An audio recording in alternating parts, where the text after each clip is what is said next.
제1부 거짓말. 의심해봐야 할 성공에 관한 6가지 믿음. 우리가 잘못된 길에 빠지는 건 뭔가를 몰라서가 아니라 안다고 확신하기 때문이다. 트루시니스의 문제점. 2003년 메리엄 웨스터에서 올해의 단어를 선정하기 위해 온라인 사전의 검색 결과를 분석했다. 사람들이 인터넷으로 어떤 단어를 주로 검색하는지 알아보면 우리가 통계적으로 무슨 생각을 하는지 알 수 있을 것이고, 따라서 가장 많이 검색된 단어가 곧 해당 시대의 정신에 대변한다고 볼 수 있을 것이라는 발상에서 출발한 것이었다. 곧 첫 해의 단어가 뽑혔다. 이라크 침공 사태가 터진 후 모든 사람이 민주주의가 무엇인지 알고 싶어하는 것처럼 보였다. 이듬해에는 새로운 의사소통 수단을 설명하는 신조어인 블로그가 1위로 뽑혔다. 수많은 정치 스캔들이 일어났던 2005년에는 청년 결백이 1위의 영예를 안았다. 그리고 나서 메리엄 웹스터는 2006년에는 새로운 시도를 감행했다. 사이트 방문자들에게 후보 단어를 추천하게 하는 올해의 단어를 투표하게 한 것이다. 정량적 문제에 정성적 피드백을 더하기 위한 시도라고 해도 좋고, 그저 좋은 마케팅이라고 해도 좋다. 어쨌거나 다른 후보 단어들보다 5배나 많은 압도적인 지지를 받은 단어는 바로 사실 기반 없이 느낌으로 믿는 진실을 뜻하는 신조어 트루시니스였다.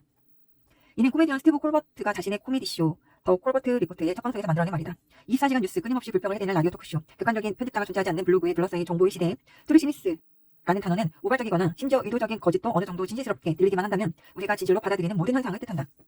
문제는 우리가 옳다고 믿는 것이 전혀 옳지 않다고 판명됐을 때에도 스스로의 믿음을 의심하지 않고 그 행동을 계속해서 이어간다는 점이다. 그 결과 단 하나의 정신을 받아들이기 매우 어려워졌다. 안타깝게도 오늘날 우리는 너무 많은 다른 것들을 동시에 받아들이기 때문이다. 그리고 이러한 다른 것들은 자주 우리의 생각을 흐리게 하고 잘못된 행동으로 이끌며 성공을 방해한다. 허상을 쫓기에 인생은 너무 짧다. 우리만 기대기에도 인생은 너무나 소중하다. 우리가 찾는 진정한 해법은 언제나 눈에 훤히 보이는 곳에 있지만 불행히도 너무나 많은 수의 거짓에 결국 헛소리에 불과한 상식의 홍수에 가려져 잘 보이지 않는다. 혹시 상사한테 끓는 물에 던져진 개구리 이야기를 들어본 적이 있는가? 이건 거짓말이다. 아주 진실스러운 거짓말이지만 거짓임에도 변함이 없다. 누군가에게서 생선을 머리부터 썩는다 라는 말을 들어본 적이 있는가? 이것도 사실이 아니다. 근거도 출처도 없는 미심쩍은 이야기에 불과하다. 탐험가 코르테스가 아메리카 대륙에 도착한 뒤 배를 불태워 본국으로 돌아갈 수 없게 만드는 방식으로 병사들의 투지를 북돋았다는 이야기를 들어본 적이 있는가? 이 역시 사실이 아니다. 말이 아니라 기수에 돈을 걸어라 라는 말을 기업의 경영진의 믿으라는 슬로건처럼 예전부터 쓰였다. 하지만 이 말만 믿고 돈을 걸었다간 얼마 지나지 않아 가난뱅이로 전락하고 말 것이다. 대체 이런 말이 어떻게 격언이 되었을까? 헛된 믿음과 거짓도 오랫동안 자주 쓰이다 보면 결국 찐득하게 느껴지고 어느 순간 진실처럼 들리기 때문이다. 그러면 사람들도 그것을 바탕으로 중요한 의사결정을 내리기 시작한다. 성공 전략을 짤 때 우리가 맞닥뜨리게 되는 문제는 바로 개구리, 생선, 탐험가, 가수 이야기처럼 성공에도 나름의 거짓말이 존재한다는 것이다. 할 일이 너무 많아 큰일이야. 한 번에 여러 가지 일을 해서 더 빨리 끝내겠어. 더 계획적이고 자기 관리를 잘하는 사람이 되어야 해. 나는 왜 이렇게 의지력이 부족한 걸까? 1과 3의 균형이 필요해. 단계에 맞는 현실적인 목표 설정이 중요해. 이런 생각을 자주 하다 보면 이것이 곧 단 하나의 삶을 살지 못하도록 방해하는 6가지 거짓말이 될 수 있다. 성공에 관한 잘못된 6가지 믿음. 모든 일이 다 중요하다. 멀티캐스팅은 곧 능력이다. 성공은 철저한 자기 관리에서 온다. 의지만 있다면 못할 일은 없다. 1과 3의 균형이 필요하다. 크게 버리는 일은 위험하다. 이 잘못된 통념은 우리의 머릿속에 들어와 우리를 엉뚱한 방향으로 몰아가는 원칙으로 자리 잡기 일쑤다. 우리의 잠재력을 최대로 높이려면 이런 거짓말을 몰아낼 필요가 있다. 모든 일은 다 중요하다. 가장 중요한 일이 가장 중요하지 않는 일들에 밀려나서는 안 된다. 평등이란 정의와 인권의 측면에서는 반드시 추구해야 할 가치 있는 이상이다. 그러나 실질적인 결과가 존재하는 현실 세계에서는 평등한 것이란 없다. 선생님이 어떤 식으로 점수를 매기든 똑같은 실력을 가진 2명의 학생은 존재할 수 없다. 심판들이 얼마나 공정하여 애쓰는 시합의 결과는 평등할 수 없다. 아무리 뛰어난 재능을 가진 사람들을 찾아봐도 똑같은 재능을 가진 사람은 없다. 모든 사람을 평등하게 대해야 하는 것은 맞다. 그러나 성과의 세상에서는 모든 것이 똑같이 중요할 수 없는 법이다. 평등이란 거짓이다. 이것을 첫 번째로 이해하는 것이 곧 모든 훌륭한 의사결정의 기반이 된다. 자, 그렇다면 우리의 의사결정 방식을 한번 살펴보자. 할 일이 많다면 무엇을 가장 먼저 할지 어떻게 정하는가? 어릴 때는 대부분 나이 많은 누군가가 어떤 시간에 무슨 일을 해야 할지 알려주고 우리는 그 말에 따르기만 하면 됐다.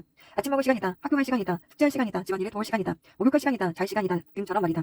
그러다가 나이가 들면서 스스로 분별할 수 있는 능력이 생기면 조금씩 지나권이 주어지기 시작한다. 저녁 식사 전에 숙제를 끝낼 수만 있다면 나가 놀아도 된다는 시기다. 그리고 나서 어린이 되면 모든 일이 나의 자유지랑에 달린다. 모두가 자신의 선택에 의해 달라지는 것이다. 선택에 의해 삶의 모습이 결정되기 시작할 때 가장 중요한 질문은 이것이다. 어떻게 하면 좋은 선택을 내릴 수 있는가? 하지만 안타깝게도 나이를 먹을수록 반드시 해야만 하는 일이라고 믿는 건 점점 더 쌓이게 한다. 할 일이 엄청나게 늘어나고 일이 지나치게 커지며 능력 이상의 일을 맡겨도 한다. 바빠서 정신 못 차리겠다라는 말은 우리 모두의 총체적 상태가 되고 있다. 바로 이런 때야말로 제대로 일하는 법을 찾아내기 위한 투쟁이 더욱 심화되고 다급해지는 순간이다. 의사결정을 내리기 위한 명확한 공식이 없다 보니 선제적 대응을 하지 못하고 언제나 익숙하고 편안한 방식을 찾게 된다. 그래서 성공에 별 도움이 되지 않는 방법에 무턱대고 선택하게 된다. B급 공포영화에 나오는 어리바리한 등장인물처럼 이리저리 쓸리는 대로 하루를 보내다 보면 출구를 찾아 탈출하기는커녕 살인마가 기다리고 있는 2층으로 올라가고 많은 일이 벌어지는 것이다. 모든 결정을 섣불리 내리다 보면 정작 중요한 결정의 순간에도 대충 선택하게 되고 목표 달성을 위한 과정은 오히려 함정이 되기도 한다. 모든 일이 다 평등하게 느껴진다면 모든 일이 다 똑같이 중요한 것처럼 보일 수 있다. 바쁘게 움직인다고 해서 반드시 성공에 가까워지는 것은 아니다. 바쁜 것과 생산성이 언제나 밀접하게 관련되어 있는 것도 아니고 열심히 움직인다고 해서 사업이 알아서 돌아가는 것도 아니기 때문이다. 미국의 사상가 헨리 데이비드 소로는 이렇게 말했다. 바쁘게 움직이는 것만으로는 부족하다. 개미도 늘 바쁘지 않은가. 정말 중요한 것은 무엇 때문에 바쁘게 움직이는가이다. 무슨 이유에서든 한 번에 100가지 일을 하는 건 의미 있는 일 한 가지를 제대로 해내는 것에 미치지 못한다. 모든 일이 똑같이 중요할 수는 없다. 그리고 성공이란 가장 많은 일을 해내는 사람이 이기는 게임도 아니다.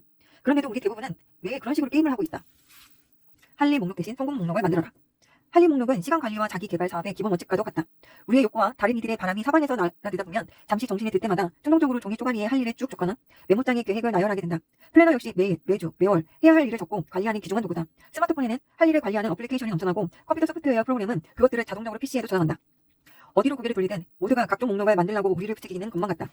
물론 그런 목록은 매우 유용하긴 하지만 동시에 나쁜 면도 가지고 있다. 할 일 목록은 우리의 좋은 의도를 담아놓은 유용한 도구이기도 하지만 동시에 사소하고 중요하지 않은 일들까지 해내야 한다고 우리를 괴롭히는 원흉이기도 하다.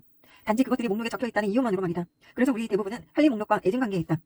할 일 목록은 메일함에 쌓이는 메일이 우리 일과를 조종하듯 우리의 우선순위를 마음대로 좌지우지할 수 있다.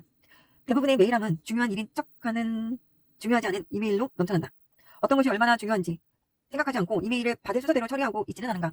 하지만 호주의 전 총리 바포크가 한 말처럼 가장 중요한 일이 언제나 가장 큰 소리로 우리를 부리는 것은 아니다.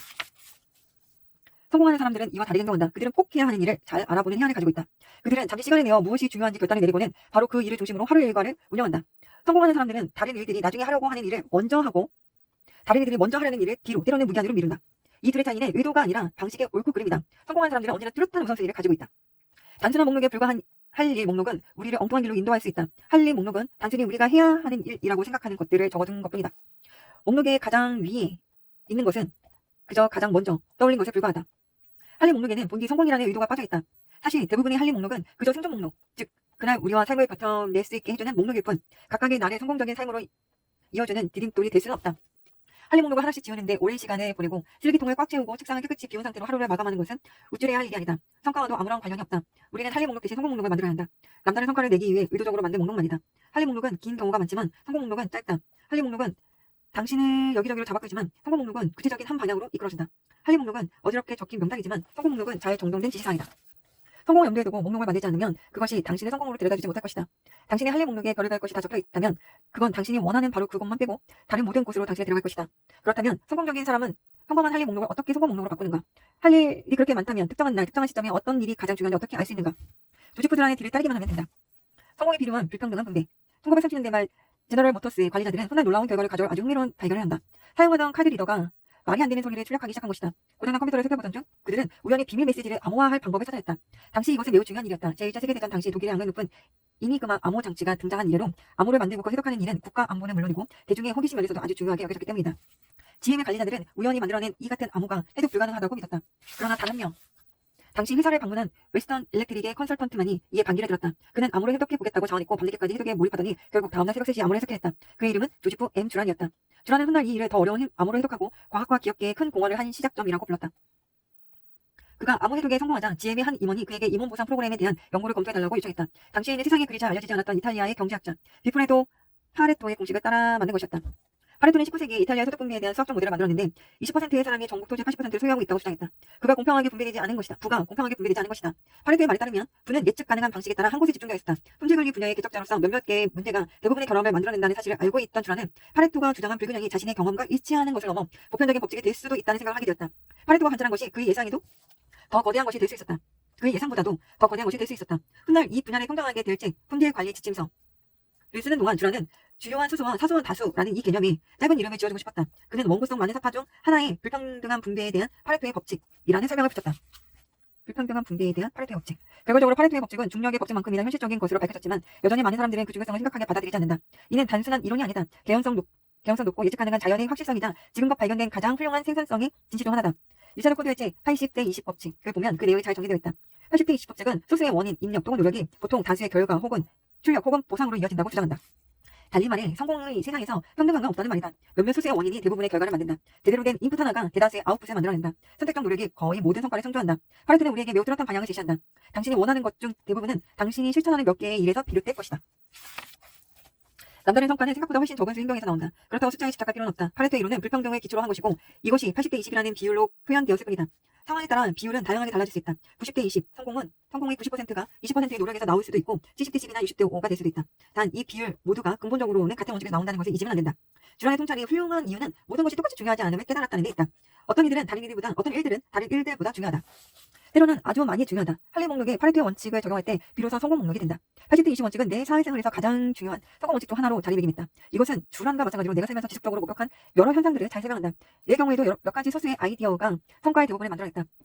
몇몇 고객들이 다른 대다수의 고객들보다 훨씬 중요했고 소수의 사람들이 사업들의 대부분을 성공적으로 이끌어줬다. 또 소수의 투자가 대부분의 수익을 가져왔다. 어디를 보나 불평등한 분배라는 개념이 눈에 띄었다. 그 개념이 많이 등장할수록 나는 주의를 더 많이 기울이게 되었고 주의를 기울일수록 그것은 더 많이 나타났다. 결국 나는 우연의 위치라는 생각을 버리고 성공의 절대적 원칙으로서 이 개념을 나의 성공만 아니라 나와 함께 일하는 다른 모든 사람들과의 관계에 적용하기 시작했다. 그러자 놀라운 결과가 나타났다. 끝까지 남겨야 할 것을 찾아라. 파레토는 지금껏 내가 이야기한 모든 것을 증명해 보였지만 단 하나 아쉬운 점이 있다. 그는 중간에서 멈췄다는 것이다. 나는 여러분이 더 멀리까지 가길 바란다. 파레토의 법칙을 극단적으로 이용하길 원한다. 20%가 무엇인지 알아내고 중요한 소수 중에서도 또 중요한 소수를 찾아내어 파고들기를 바란다. 성공에 있어 80대 20 법칙은 시작이지 끝이 아니다. 파레토가 시작한 것을 당신이 끝내야 한다. 성공하려면 80대 20 법칙을 따라야 하지만 거기에서 멈출 필요는 없다. 계속해라. 20%만 남기고 거기에서 다시 20%만 남기는 식으로 가장 중요한 단 하나에 이르기까지 계속해라. 업무나 사명, 목표가 무엇이든 상관없다. 그것이 크든 작든 그것도 상관없다. 원하는 만큼 긴 목록에서 시작하되 거기에서 중요한 몇 가지를 추려낸다는 마음가짐을 가지고 반드시 필요한 단 하나를 찾아낼 때까지 멈추지 마라. 없어서는 안 돼 단 하나. 바로 그 하나를 찾아라. 2001년에 회사의 핵심 임원으로 출연 적이 있었다. 빠른 속도로 성장하고 있긴 했지만 우리 기업은 아직 업계 내에서 최고의 위치는 아니었다. 나는 임원들에게 이 상황을 발전시킬 때까지 방법을 브레인스토밍 해보자고 말했다. 목록을 만들어내는 데만도 하루가 꼬박 걸렸다. 다음날 아침에는 그것을 10개의 아이디어를 줄였다. 그리고 나서 거기에서 단 하나의 아이디어를 골랐다. 우리가 정한 하나의 아이디어는 우리 업계에서 최고의 성과를 올리는 방법에 내가 책을 쓰는 것이었다. 그 아이디어는 성공적이었다. 그로부터 8년 뒤 그 한 권의 책은 전국적인 베스트셀러가 되었고 한 권에서 그치지 않고 시리즈로 발전해 나갔으며 결국 모두 합쳐 100만 권이 넘게 팔렸다. 약 100만 명의 사람이 종사하는 이 업계에서 이 한 가지의 일은 우리의 이미지를 완전히 바꿔놓았다. 자, 여기에서 다시 간단한 계산을 해보자. 100개의 아이디어 중에서 단 하나. 이것은 파레토의 법칙을 매우 극단적인 수준까지 끌고 간 것이다. 생각은 크게 하되 아주 작은 곳에 초점을 맞춘다. 단 하나의 법칙을 사업적인 도전 과제에 적용시켜 매우 강력한 결과를 이끌어낸 것이다. 하지만 이 내용이 사업에만 국한된 것은 아니다. 나는 40살이 되던 날부터 기타 레슨을 받기 시작했다. 하지만 연습할 수 있는 시간은 하루에 20분밖에 되지 않았다. 시간적으로 여유가 없기 때문에 무엇을 배울지 정해 그것만 집중해야 했다. 나는 세계적인 기타리스트 중 한 명의 친구 에릭 존슨에게 어떻게 하면 좋을지 물었다. 에릭은 단 한 가지만 연습할 수 있는 상황이라면 기타의 기본 음계를 택하는 게 좋겠다고 말했다. 나는 그의 조언을 받아들여 블루스 단조 음계를 연습했다. 그 음계를 연습하면 에릭 클랩튼과 빌리 기본스부터 시작해 언젠가는 에릭 존슨의 음악까지 훌륭한 록 기타리스트들의 솔로를 연주할 수 있게 될 것이었다. 그 음계는 기타 연습을 위한 나의 단 하나가 되었고 그것은 다시 나를 위한 로큰롤의 세상을 열어주었다. 조금만 주의를 기울여 찾아보면 같은 노력이 언제나 같은 결과를 가져오지 않는다는 사실을 금세 알 수 있게 된다. 그리고 이 원칙은 삶에 적용하면 자신에게 중요한 것이 무엇이든 원하는 성공의 문을 열 수 있을 것이다. 언제나 수많은 나머지보다 중요한 소수의 것이 있을 것이고 그 소수 중에서도 가장 중요한 단 하나가 있을 것이다. 이러한 개념을 마음속 깊이 받아들이고 익히는 것은 마법의 나침판을 받아들이는 것이나 다름없다. 길을 잃었거나 나아가야 할 방향을 모르겠다는 생각이 들 때 그 나침판을 꺼내 무엇이 가장 중요한지 확인하면 되니 말이다. 때로는 그 일이 당신이 하는 첫 번째 일이 될 수도 있고 때로는 당신이 하는 유일한 일이 될 수도 있다. 어쨌거나 가장 중요한 일을 하는 것이 가장 중요한 일이 되어